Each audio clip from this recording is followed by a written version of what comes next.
Do you finger yourself?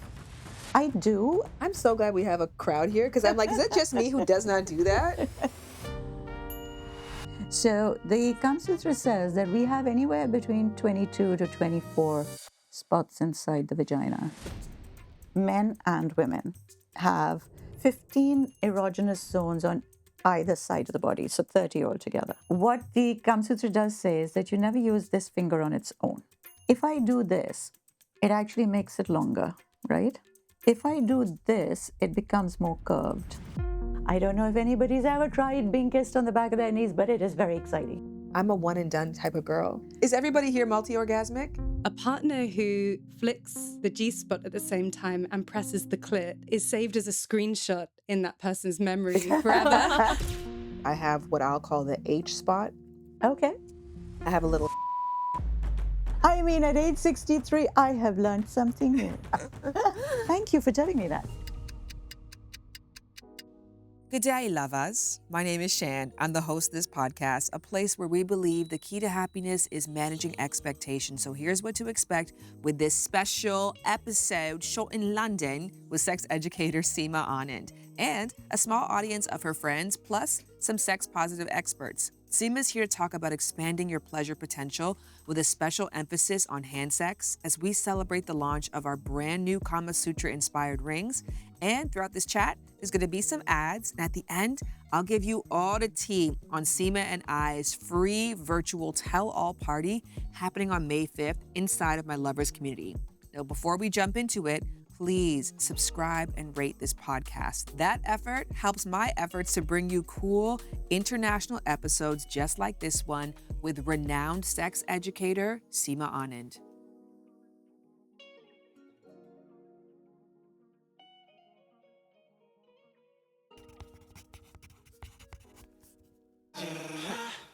Hi, Seema. Shan.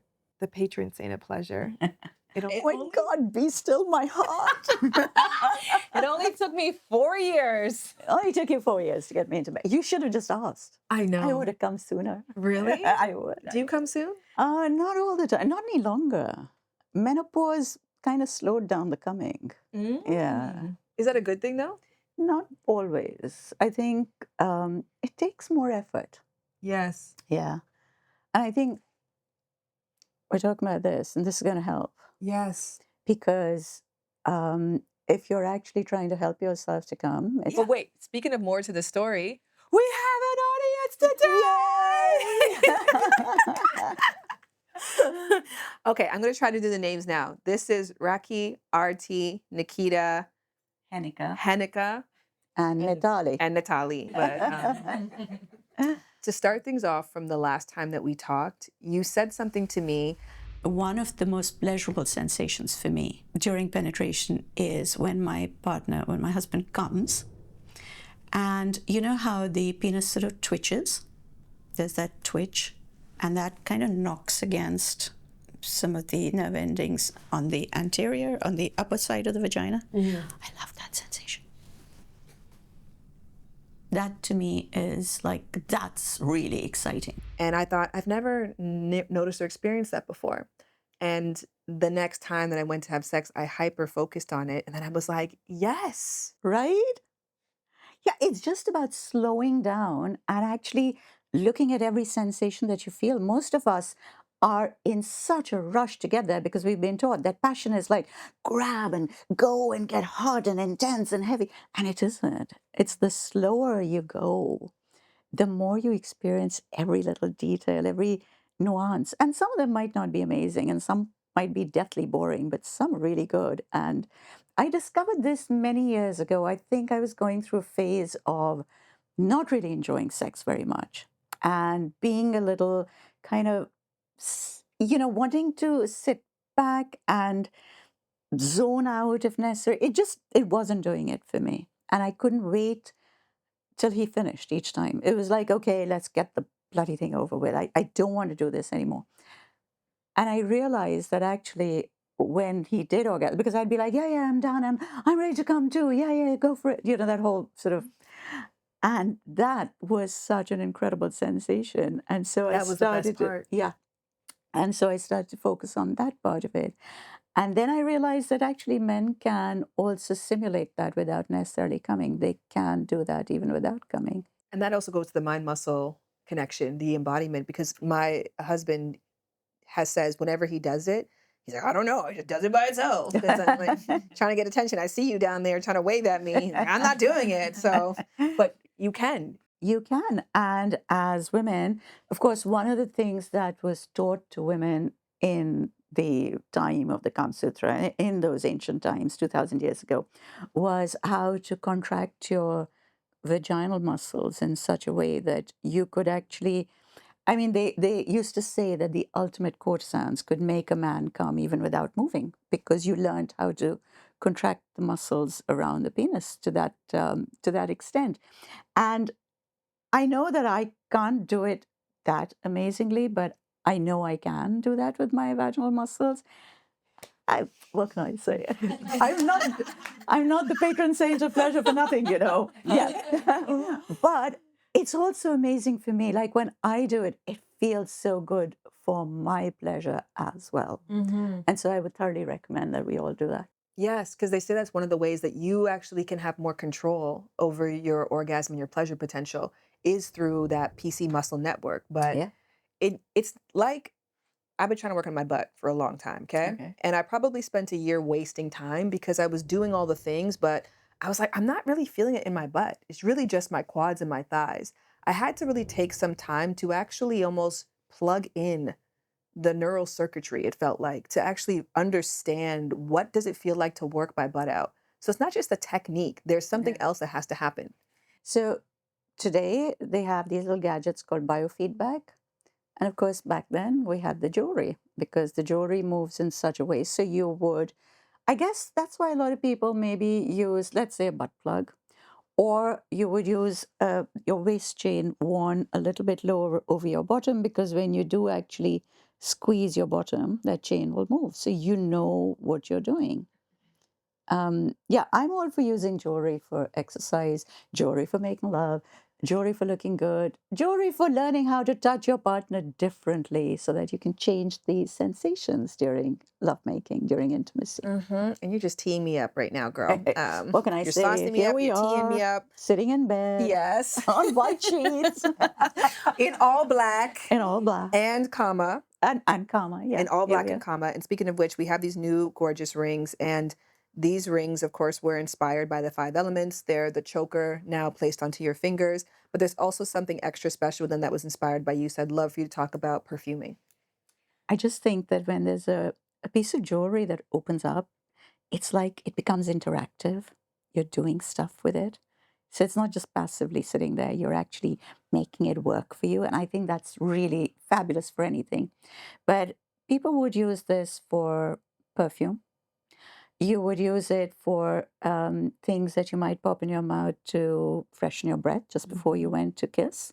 Because let's face it, bad smells, there is no place for bad Or smells. some Flint's mints to get more saliva, That's it, something like that, yeah. keeping it sloppy. Yeah, keeping it nice and sloppy. Or if you were one of the Borgias, you could put some poison in there and, take care of an unwanted lover.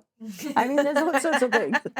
You could do all sorts of things, right? But what I think is really exciting is that, we kind of focus on the neck and the breasts and the chest, and we're trying to get people to focus on the back with our spine chains. You're wearing a beautiful spine chain right As now. are you. As am I, yeah, because let's face it. But it's the hands that do all the work. Yes. And we don't actually ornament our hands. And then if you don't, you're using them more as utilitarian tools. But the moment you ornament them, you look at them differently. You touch differently. And that's where it originally came from.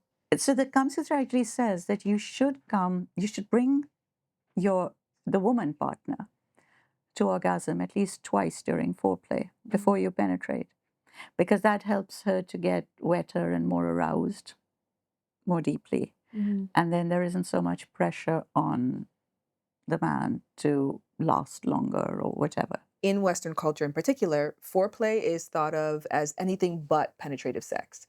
And when you have 2/3 of women who don't necessarily reach peak from penetrative sex, that essentially means that whatever you like is like the before thing. It's the appetizer. Yeah. We don't necessarily have to do it. That's not core play. That's like the foreplay. And I said, no, like foreplay is anything that doesn't include stimulation of the main erogenous zones that can lead to orgasm. So foreplay cannot include the breast if you can orgasm from there. It cannot include the genitals. It cannot include the vulva. And so then people are like, well, what do we do? If I can't, honk honk and like DJ down there, what do I do? So you were saying you can take some perfume and you can put it along different parts of your back. I also think it could be really nice. I have a little here, putting it right here on the neck. And then if I had my other ring with the clasp, I'd have a different one. And then I would put that somewhere else there. What's the significance of scent and using scent as a game? The idea was, according to the ancient texts, that every single part of your body has a different perfume. Okay, so not only does each bit smell different on each part of you, the idea was that even if your part, like you were just saying, fantastic partner, he will kiss you from top to bottom every single day during your foreplay. But after a little while, you start to zone out because you've done it over and over again. And so each time you hit a different perfume, it brought you back to the present. And I thought, such an amazing idea. The back was really special because it's such a large area that's sort of flat and got so much potential. And the idea that you dotted it, I love the idea that you created trails with your perfume, because then you kind of set a little trail for your lover to follow. And it becomes all at once. It's at the same time, it's exciting. It's like foreplay, but it's also like a little game that you're involving them in. And you get a chance to giggle together. And if you can laugh together, well, you're half the way there. What I will say too is that you freed me of the idea that good sex happens when the man's erection is maintained the whole time. I think a lot of women tend to feel with a heterosexual partner that if their partner is hard then gets soft, that means their partner is bored. So we have this internal clock with foreplay of like, well, like it has to speed up. It can't take too long because he's going to get bored. I love hearing both of you speak. And it reminds me, Seema, in your book, you talk about the Chandrakalas. I think this idea, and we're on the new moon today, like this first day festival of the goddesses, so much power in the air. And it reminded me of the kind of diversity that you speak about with the different moon phases. So I'd love to hear from you. How can we bring that kind of moon lunar awareness into the different parts of the body that we can touch and make love with? The Kama Sutra mentions the lunar phases, and the fact. So what it says is that men and women have 15 erogenous zones on either side of the body, so 30 altogether. It says that every day your energy point shifts. Now, it could be that Vatsan, who wrote the Kama Sutra, was trying to say, let's mix it up. Let's not do the same thing every day. And it's very difficult to say to people, well, do something different, because that's not always an easy thing to do. And so it gives you this little structure that, okay, today it's this phase of the moon and your eyes are actually what needs stimulating. One day it's on the bottom. I think it's on the 6th day of the moon, it's on the bottom. How you hold the bottom becomes so different. So it changes how you make love. It changes what part of your body you're actually focusing on. I truly believe that our energy centers shift, but even if you don't want to believe that, there is an entirely easy to follow technical explanation, right? Yeah. And It sounds like this kind of like advent calendar, at the end of the year, you kind of unwrap a different part of the body, and how fun, like, is each day, like, you get so excited. So why not with the body? Absolutely. I was going to say that too, because when you said kissing the eyes, I was like, oh no. But then when you get the challenge of like engage with this body part, I was actually just reflecting on that. Even for me, I was saying, I just think I got to a place where I'm starting to make love to my husband the way that a sex worker would make love to a man. Sorry for the interruption. Thank you so much for staying with us. And we would love for you to come back for this episode of Lovers next week. The word of the moment right now for attachment is avoidant. Oh, no, you're totally right. Attachment is basically how we feel safe in the world. There's a lot of myths that have been perpetuated over time. So one of them is actually that our attachment styles are determined by our childhood attachment style. Yes. And that is simply not true. I'm curious if you've noticed that there's a shift in people's attachment styles based on the ways that we are conditioned through our phones. Lovers, April has been my month. My birthday, my trip to Puerto Rico, we launched our Mash Majesty costumes, and the Kama rings are coming, which means I had to brush up on my hand job techniques. But luckily, I have already been a longtime subscriber of the sponsor of this episode, Educated, which is basically masterclass for sex. Because trust me, even somebody who's been doing this for years, I have to constantly freshen up my techniques. And why not? If you're gonna learn about anything, why not keep learning about sex? So I took their hand job mastery course, and let me tell you, I learned some things. I'm gonna pass on one little tidbit, okay?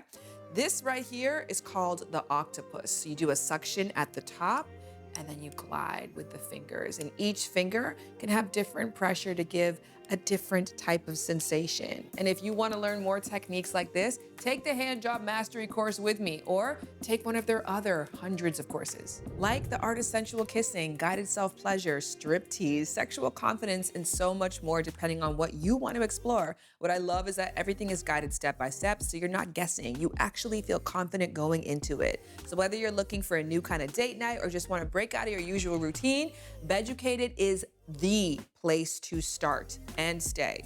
Trust me, I've been here for years. Become the sex expert you've always wanted to become. Join Beducated today by taking their free quiz to get a personalized roadmap into the kind of sexual experience that you genuinely want to have now and later.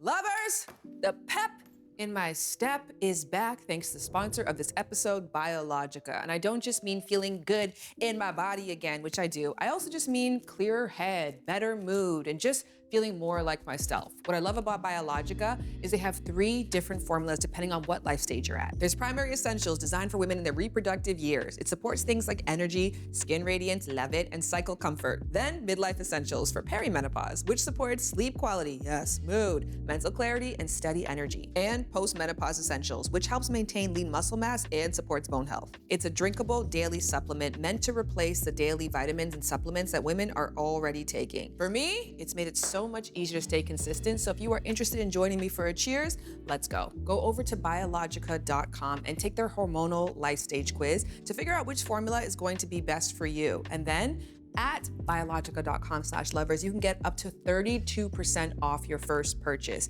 But again, you have to go to biologica.com/lovers for that up to 32% off your first purchase. Cheers. If you're not saying chug, chug, chug right now, we're not on the same time.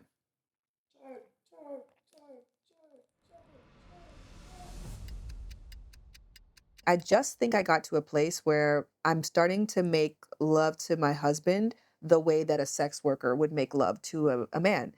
What I mean by that is with complete reckless abandon for the rules. Like, I be putting him in some weird positions. I have my hands and mouth all kinds of places that are not traditionally masculine. So I love even when you said that there is somewhere between 30 to 32 erogenous zones for all bodies. Yeah. It's also acknowledging the ways that we can explore that we're simply not tapping into. And it's like going to a restaurant that has a menu of 4 things. You're only going to ask for those 4 things. So sometimes people don't even know it's an option to have their eyes kissed. So like that's something to explore and unlock. But like, yeah, like many people would benefit from just saying, try and explore this. And not because you're asking for it, not because you want something weird, but just because the moon said so. Yeah. Well, today the moon said this is what you've got to do and go for it. And you never know. You never know what it might lead to. Even if you do it 5 minutes, it's something different that you have done. Yes, absolutely. I did wanted to ask a question about being multi-orgasmic because there again, you are such an aspiration to me because Seema, if you guys don't know, she thinks off, which means she could be having an orgasm right now. I I'm a one and done type of girl. That's what you think. I know, but you know what? My second one is always quite painful. Really? Yeah. it's so sensitive at that point that it feels like the first one is something that my body gives to me. The second one is something that has to be taken out of me. And is that because your second one is also like during penetration? Well, no, I never orgasm from penetration alone. No, but that's also being part of the, like, that's actually happening at the same time? Some kind Yes. of penetration or some kind of. Yeah, so the first one could be penis plus fingers, or it could be mouth plus fingers, or it could just be mouth. And then the second one will probably be either mouth again or a mix of fingers and mouth. But by that time, it just feels very painful. Okay. And is it because, I mean, what I was getting at was, have you ever tried orgasming where there isn't some form of penetration? Yes, of course. And it's still painful in Yeah. spite of that? Like just a vibrator, you mean, or just a finger, just a hand? Or not even down there at all? Just through breasts? I mean, okay, a lot of us in certain parts of the world where we did not have so much privacy, we grew up orgasming through clenching your thighs together, right? You squeeze your thighs together and you kind of get to that point because there's pressure on the clit, and then that just sort of leads you to that kind of pleasure. And it was great because nobody knew what was happening. I know that if, for instance, if my nipples are being stimulated, I'm just wondering if you've ever tried that. Yeah, I mean, we talked about centribation before, and that's actually one of the things we talk about with the ankle, because it can be a method to know, okay, like, am I moving, that biofeedback? But yes, centribation, the closest I've ever gotten before to something that was like non-intentional direct stimulation was riding a horse. But Okay. even that was just close. I was like, oh, this is experience, but it wasn't enough to like take me over that threshold. And so I leave space and hope for knowing that so much of it again is like squats. It's that mind muscle connection, and it's thinking about it in a slightly different way that can give a whole different experience. Is everybody here multi-orgasmic? I'm actually similar to you. So I really resonated with what you just said. Sure, but only more recently in life. And Give it a mic. yeah, Oh, yes. We gotta make sure we.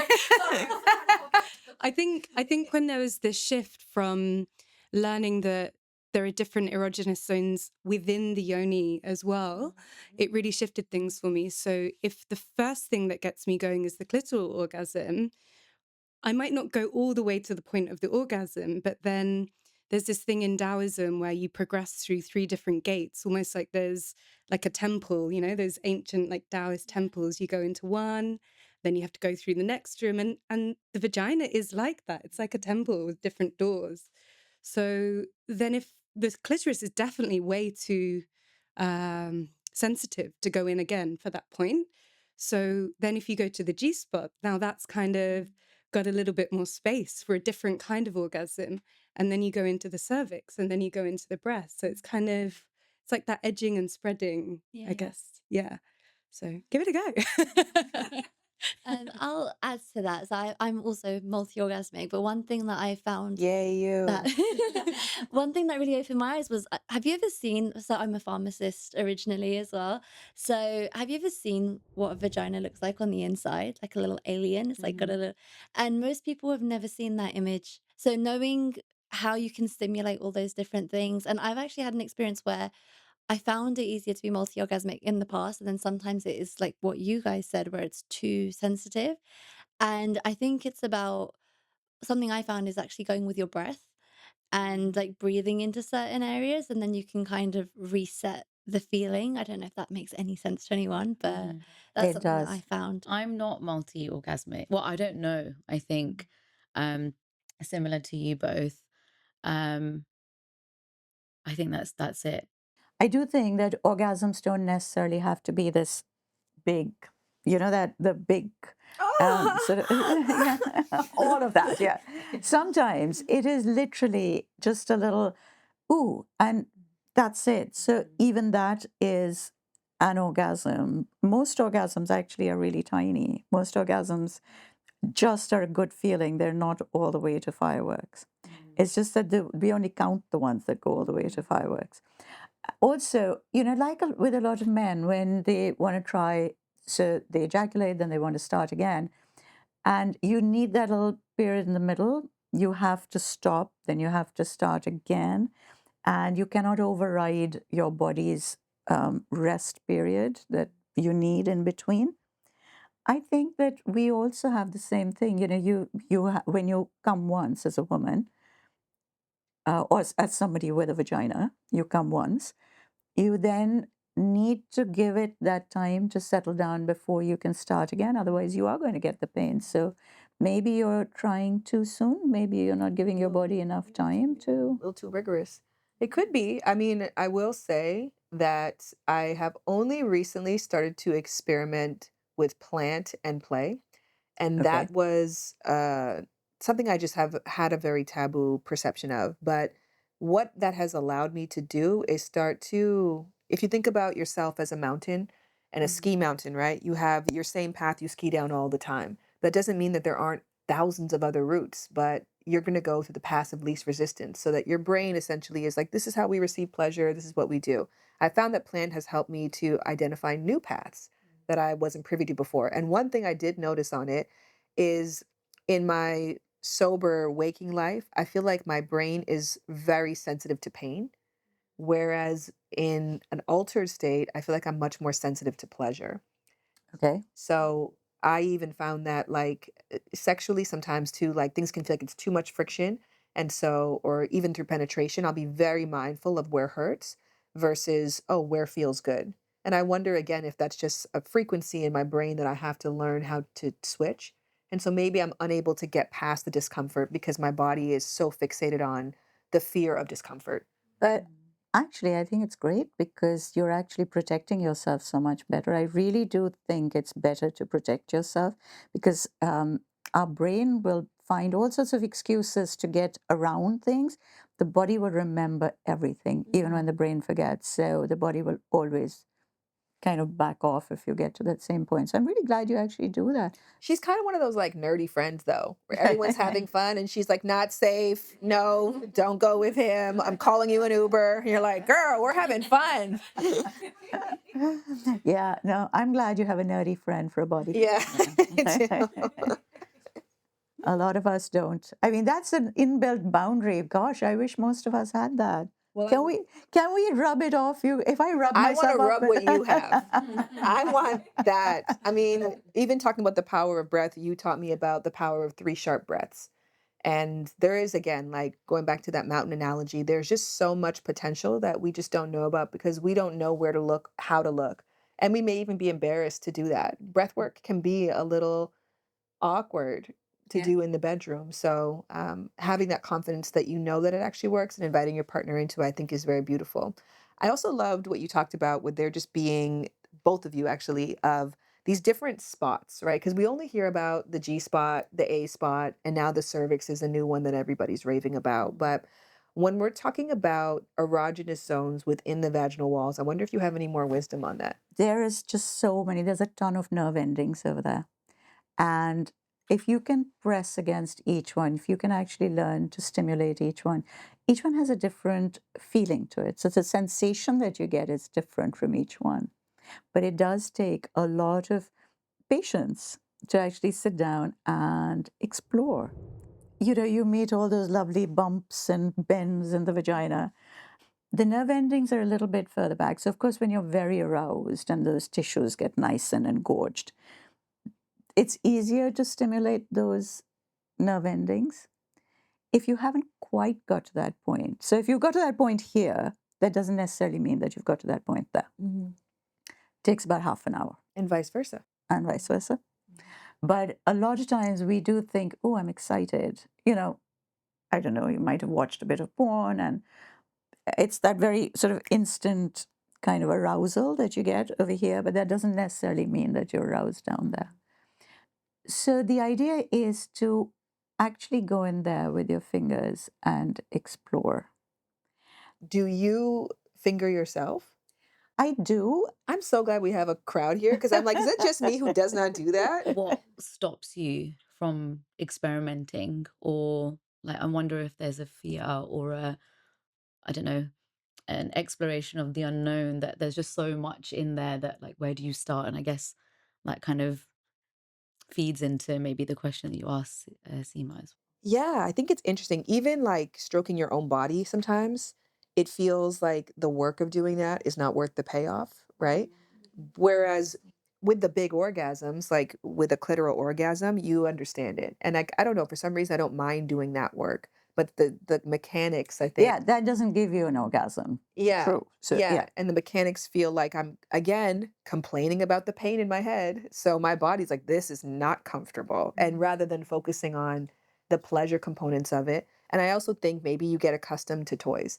So if I do, I'll have either like the G1 where you can just tug it forward, or I'll have like something that you can utilize for penetration if I want that, or I have a glass dildo. But I don't use fingers, but now I will. Well, it's always worth trying. Don't give Yeah. yourself any pain. I found a lube which is coconut oil based. And I really enjoyed that. I kind of enjoy the coconut oil based lube. I use that. It makes me feel more comfortable. I use a hell of a lot of it because I do not want to feel pain. Because the moment I have even a little bit of pain, I just kind of clench up and then everything goes out the window. And then I feel very sorry for myself because I missed out on that orgasm I was waiting for. All the orgasms. All the orgasms that I was waiting for. But yeah, so again, we have this long chapter in the Kama Sutra on how you use different finger combinations. So much like we have the different, the earth, water, air, fire, ether. Hmm. In Ayurveda, they say that each of your fingers has a different energy. So earth, water, air, fire, ether. And so whichever finger you put inside, you're using that energy to stimulate yourself. Which makes perfect sense. I don't know how strong that is. I've never kind of focused on that side of it. Again, from a yoga standpoint, we all know about the different mudras for like Yeah. to bring attention there, but we don't think about that in terms of Exactly. pleasure. Yeah. So even if I use my fingers, I don't, at that point, I'm not thinking of the different energies of the different fingers.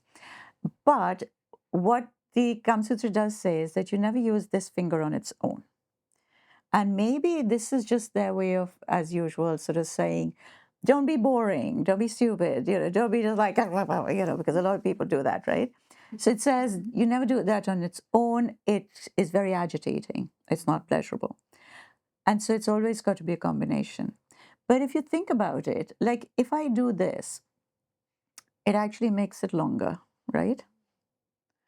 If I do this, it becomes more curved. And when you have your fingers like that, when you have them like this, your hand is going to go at a slight angle. When you have it like this, the angle is going to change. You're just going to access different areas when you do that. So there's one which says that you go in like this with 3 fingers, and then you actually do this. Now, if you do this, you're giving yourself that same tap of the ejaculation, right? So there's all sorts of different mudras. There are different finger combinations that you'd use. The thing is that everybody's nerve endings are going to end up just slightly differently. Like we're not made on a factory line. Like it didn't come out on a conveyor belt, right? So it's bound to shift around. But what I found interesting was that they said that it's not just the Vatsen says it's not just this little spot, but the surrounding area, because those nerve endings spread. I mean, so what you're going to get here versus what you're going to get around, those are all different sensations. They're all worth exploring. And we should explore those because they could be different. And suddenly you might find like, this is what I have lived for all my life. I have a particular spot over here which drives me to complete distraction. But a little bit higher than that does nothing for me.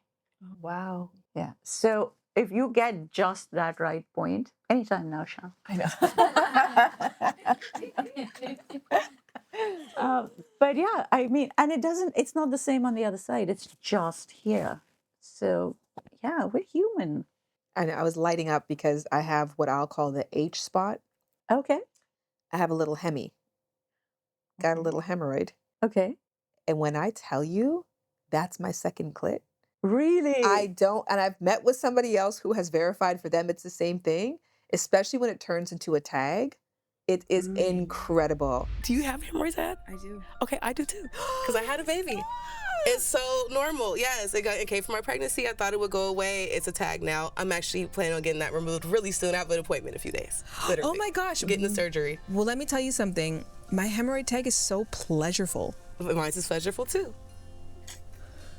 Wait, this is like unboxing some other shit. Oh my God. No, it feels amazing. No, getting it licked on, everything. It feels great. I've been living my best life with my hemorrhoid tag. So don't let your hemorrhoid tag stop you, ladies. It's a joyful place. It is. And I've never had anyone say anything bad about it. If anything, they get worshipped. And I think they actually probably like them even more. And I had the shame around it because Yeah, they're it's a hemorrhoid. Yeah, so, yeah. You're like, no, yeah. you should feel shame about it. Okay. I mean, And so I strange had woman. discovered, I had discovered for myself that this was a thing. And then one time I was getting oral sex upside down, and he had to like position his hands to stabilize me, and I was like, this is everything. And I was like, how do I ask for that more? Because it's not the standard spot. So I think, again, the maps can be really helpful and good because at least it gives people a starting point.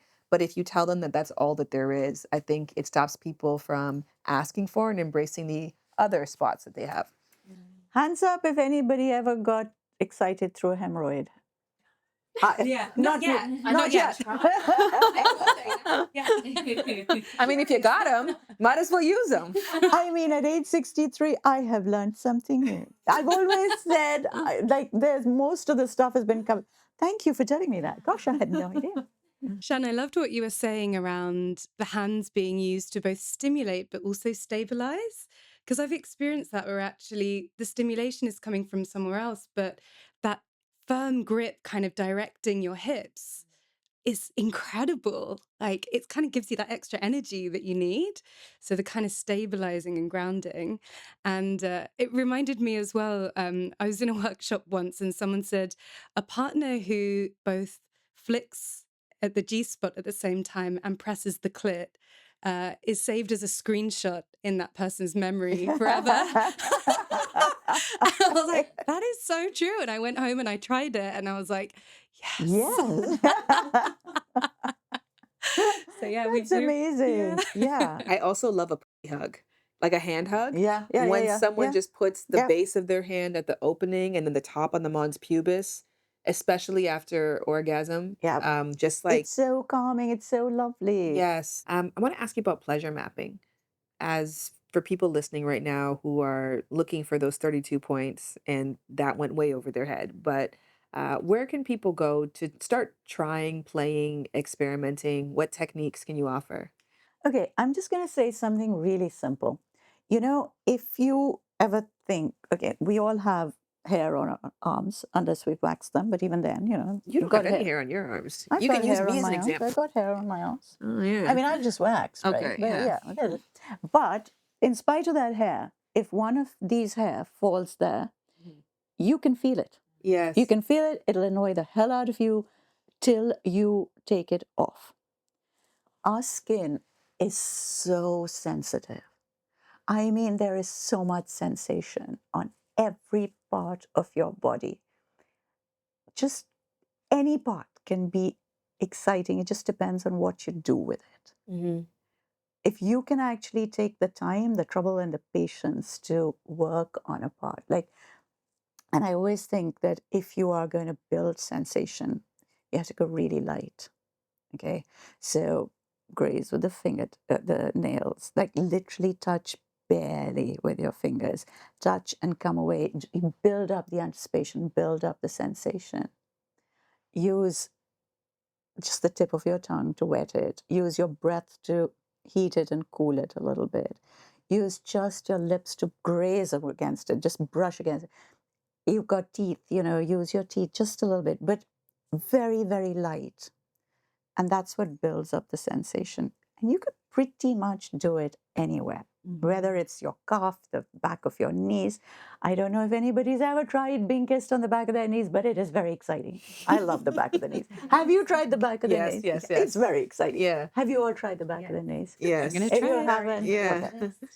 Create your own maps.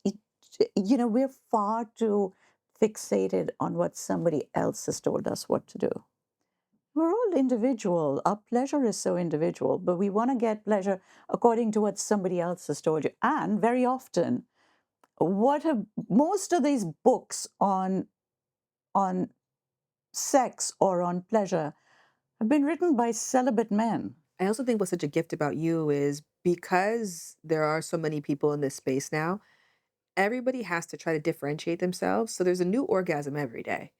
Okay? Like there's It's literally, there's a yeah. new orgasm. If you're not doing it, honey, you're not doing it right. If you can't experience this, but you send this like long, gorgeous exhale. You would just breathe life into sex. Where now it's this beautiful, artistic, long thing. And when somebody says, I've been making love until the sun comes up, I'm like, oh, they talked to Seema, right? Because there's so much more that you can do and come prepared to actually have so much more of a diverse experience that goes beyond just the genitals, as you were talking about, you know.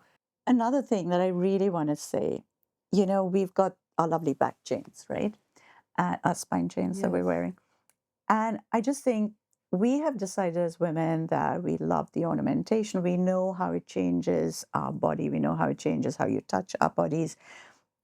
I just think that we don't do it enough for the men. Mhm. And I do think that we also need to start doing it for the guys.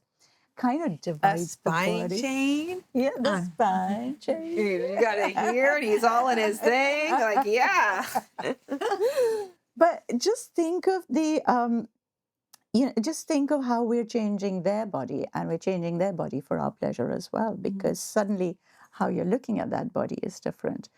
And I think that if we are going to change this whole idea that it is only the penis when it is hard and prepared to penetrate you and thrust to a certain level, that is supposed to be pleasurable sex. The only way we're going to change that narrative is if we stop looking at the penis as something hard, but look at it or as something that has to perform and get hard and fast and that whole thing, but actually look at it as almost decorative. So let it be loose and or ornament it, adorn it with jewelry instead. So wrap a string of pearls around his penis and unwrap it and let him feel like he's also being wrapped and unwrapped a little bit, Yes. rather than expecting that performance to happen over there, because it changes how we look at things. Well, I want to ask on that note, because I know I could talk to you forever, but we've talked about different finger combinations for women and for different ways to try to map your own pleasure down there.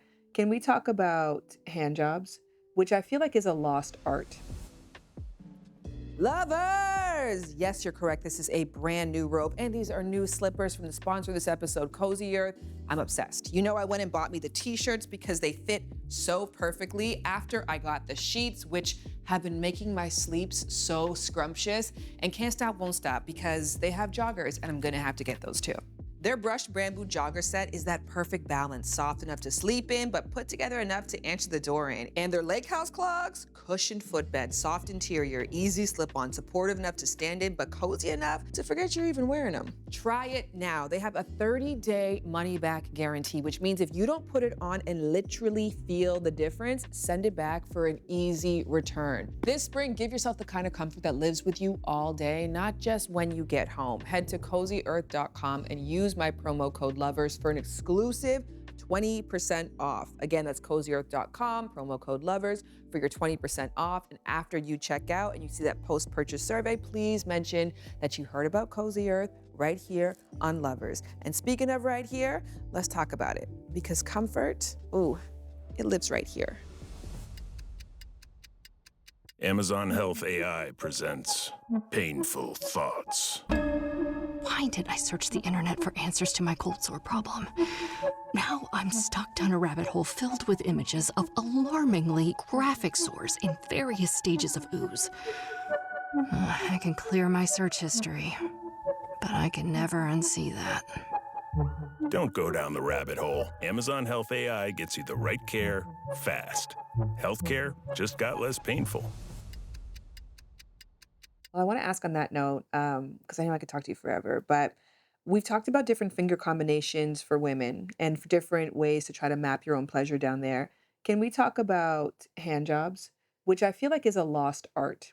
It And is, right? Yeah. yeah, which is fine because we got all the tools. Like, so I think that it's something very beautiful. It's very intimate. I think even for me, only recently have I begun to really realize the importance of, you have a mouth and you have two hands. There's infinite combinations that you can do when you are activating all three at all times. So, and I also love the idea of having rings for that. I actually was going with, do you guys know Jay Shetty's wife, Roddy?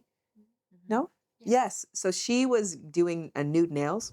I stopped getting my nails done, and it was the best decision I ever made. Let me tell you why. There are thousands of toxic chemicals in nail polishes and products used for a gel manicure. I used to see getting my nails done as self-care, but after learning about all the risks, I'm not sure it fits into my definition of self-care anymore. And I'm like, I'm influenced. I am no longer going to do my nails. And so I stopped doing them. And then I asked my husband, I'm like, oh, I got to do my nails. He's like, yeah, I noticed.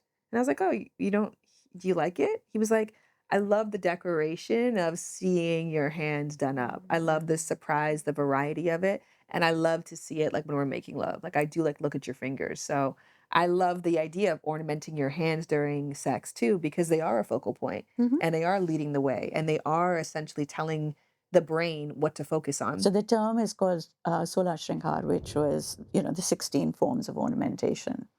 When you got dressed to meet your lover, you would ornament yourself. You would get dressed. You'd have your makeup. You'd have your jewelry. You would perfume yourself. This whole idea of ornamenting yourself, it wasn't, as we sometimes today think, that that you're actually putting yourself out to be an object. It's not that. It was about saying, this is really special and I want to make it special.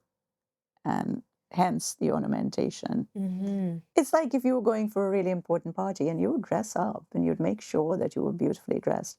We don't look at sex as a party.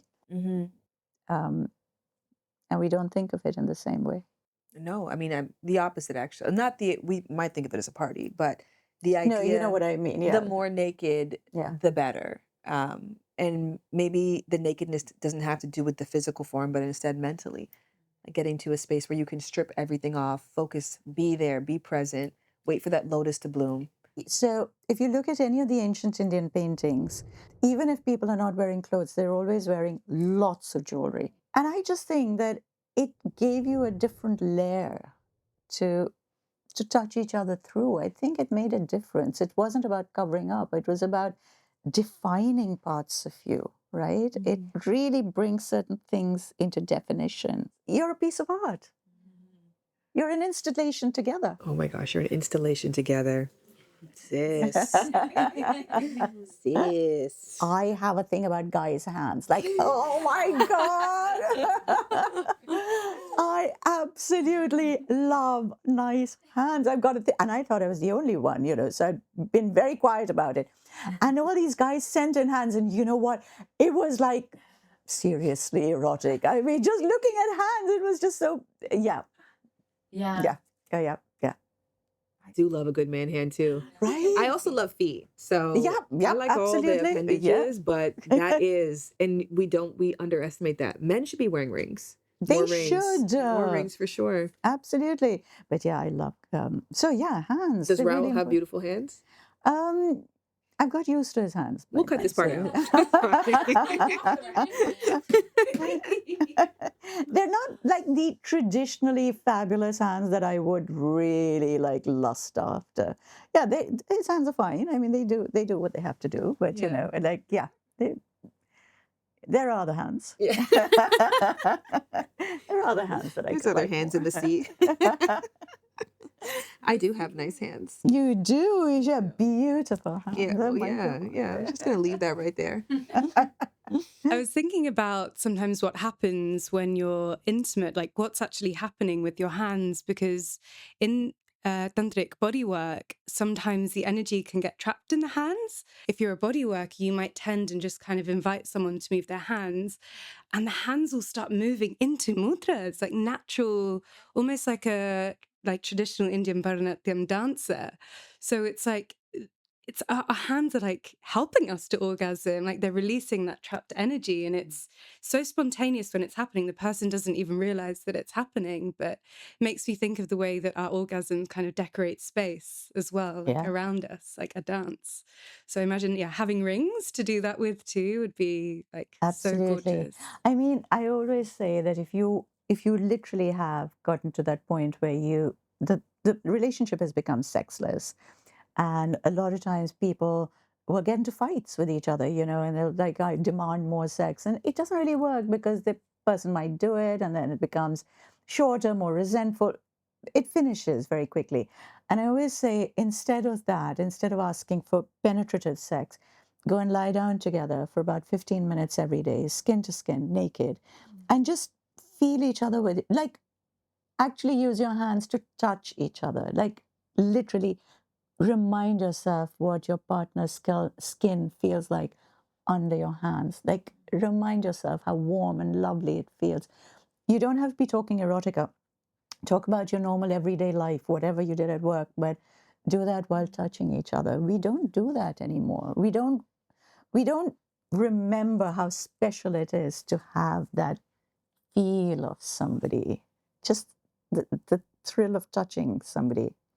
And yeah, those are the babies that are gonna do Well, you it. gave me such an aha too, even with movement, because the jewelry is all designed around movement to give you that feedback of here's how you move. And then that reminder, because as women, we can often feel good and then be like, oh, but my partner's not. So let me switch. But the jewelry is there to remind you, no, no, no, stick with it. Trust me, he'll figure it out. You got to really focus on your pleasure. This is Yes, your moment.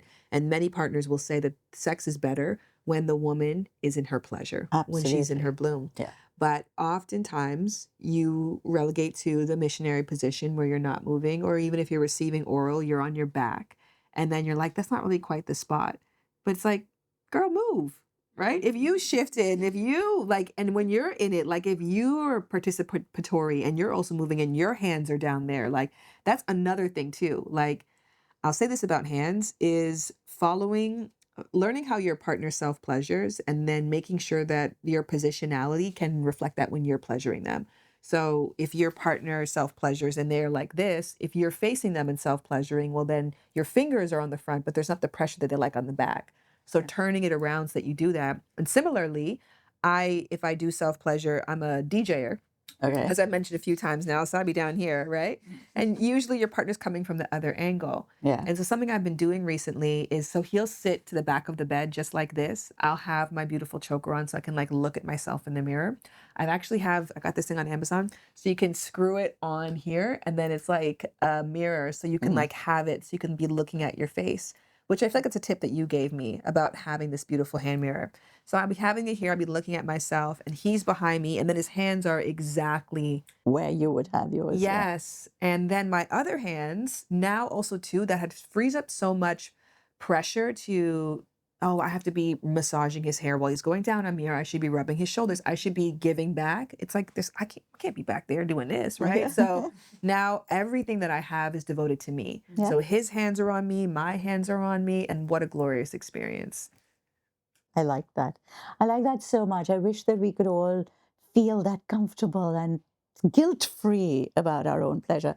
But I do want to finish with a little tiny this thing. But so again, the Kama Sutra has a long chapter on love scratches. So love scratches were a very important part of our erotic vocabulary. But I was just thinking, like the rings actually would do that work for us. So, you have these rings which you could wear up here. And then so maybe that along with that together is high sexual energy.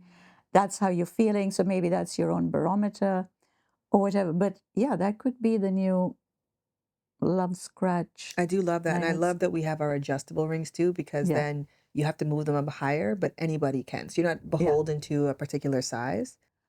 So yeah, we could have a whole separate erotic vocabulary. Just all right, thank you. Actually, that's so nice. Go to